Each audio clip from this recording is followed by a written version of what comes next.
Welcome to The Explainer. All right, let's dive right into this.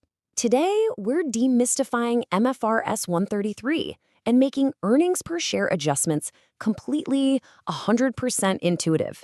If you've ever looked at a corporate right issue and felt, a little overwhelmed by how it actually affects the denominator in your EPS calculations, you are in the exact right place.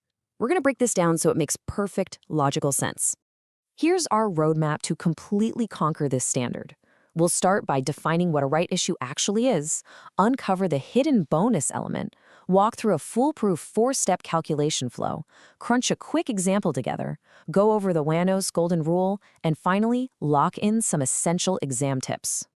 So first up, what exactly is a right issue? We really have to start at the beginning by understanding the exact corporate event that triggers all this math in the first place. The absolutely crucial point here is that these new ordinary shares aren't just offered to anyone out there in the general public. No, they go directly to current existing shareholders, strictly in proportion to what they already hold. And here is the kicker, the part that causes literally all of our accounting headaches. They're usually offered at a discount, meaning a price well below the current market price. Think of it kind of like a VIP loyalty coupon, just for you. Keep that discount in mind because it is the absolute star of our show today. Now let's see how this builds into the most critical part of this explainer, understanding exactly why we have to adjust our denominator at all. It comes down to something called the hidden bonus element. Let's think about a standard share issue for a second. When shares are issued normally, a company brings in cash equal to the full market price, right? The company's resources increase proportionately with the number of new shares. But a right issue? It's totally different. Because the issue price is lower than the market price, part of this transaction behaves exactly like a hidden, completely free bonus to the existing shareholders. You're issuing new shares, sure, but you aren't getting the full market cash equivalent back. This bonus element artificially inflates the number of shares without a matching increase in capital, and that totally distorts our EPS numbers. So, how do we fix this distortion? Well, we need to adjust our denominator using a very specific formula. Because let's face it, accountants love to complicate things before simplifying them. We use a right issue fraction. That's the fair value, or the market price, before the right issue divided by the TERP. Now, TERP stands for the theoretical X rights price.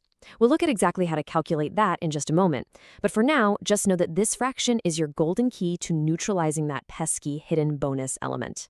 And this brilliantly illustrates why we do all of this work. Basic EPS is your profit after tax attributable to ordinary shareholders divided by your shares. A right issue doesn't mess with your profits at the top. It mainly affects the denominator at the bottom.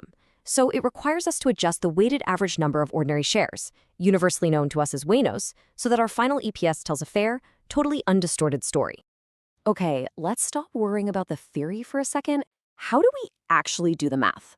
Let's look at a structured four-step flow to execute this flawlessly every single time. By treating this as a simple four-piece puzzle, the calculation becomes completely logical.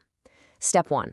Identify if there's a right issue, find the exact date, the ratio, and the issue price. Step 2. Compute the actual number of new shares issued by multiplying your existing shares by that right issue ratio.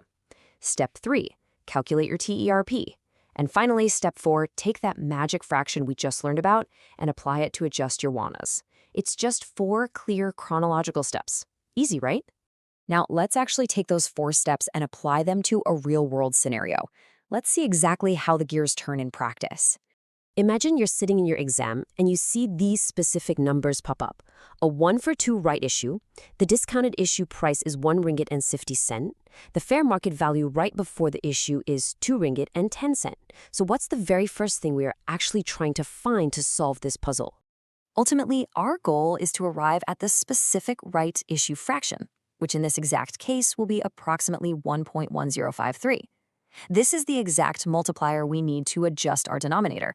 But how in the world do we get there from the 1.50 and 2.10 we were just given? Notice how we kind of have to work backwards here. First, we find the theoretical X rights price, our TERP. Just think of it as a weighted average. You had 2 existing shares worth $2.10 each, add the 1 new share you get for $1.50, that gives us a total value of $5.70, which is now spread across 3 total shares. Divide $5.70 by 3, and your TERP is exactly $1.90. Then you simply take your original market price of 210, divide it by that TERP of 190, and boom, you get your magic rights issue fraction of roughly 1.1053. Okay, we have our magic fraction in hand. But honestly, knowing the fraction is only half the battle. The most common pitfall I see is applying it at the wrong time. So let's talk about the Wanos golden rule. This right here is your golden rule. Write this down. You must apply the right issue fraction only to periods before the right issue date. Why? Well, because the bonus element only distorted the past. The shares issued after the right issue date already reflect the new reality and the new theoretical price. So when you're laying out your Wanos timeline, anything before the right issue gets multiplied by the fraction. Anything after, you just leave it alone, no fraction. Let's move into our final stretch and lock in some rapid-fire tips to make sure you absolutely ace this on test day. Keep these 4 rules permanently in your back pocket. First, always verify your right issue ratio, so you get your new share count correct right out of the gate. Second, remember conceptually that the TERP is what actually captures that tricky bonus element. Third, and this is a huge one for comparative reporting, if you are ever asked to restate prior year EPS, you actually flip the fraction. You use TERP divided by fair value before the right issue. And fourth, just to hammer home our golden rule, absolutely do not adjust the periods after the right issue with the fraction. Really, think of this whole process as a chain reaction. That initial discount creates the bonus element, which then drives your TERP calculation, which finally gives you the exact fraction you need to adjust your Wanos. It's just a continuous, logical flow of cause and effect. Once you see the matrix, it's actually pretty beautiful. Remember, accounting isn't just arbitrary math designed to make your life difficult. It's really about making sure the story the numbers tell is completely fair and accurate. By neutralizing that bonus element, you reveal the true earnings power of a company. So the next time you see a right issue, ask yourself, if you can spot the hidden bonus here, what other secrets are buried in the financial statements just waiting for you to uncover? Thanks for joining me on this explainer, and happy learning.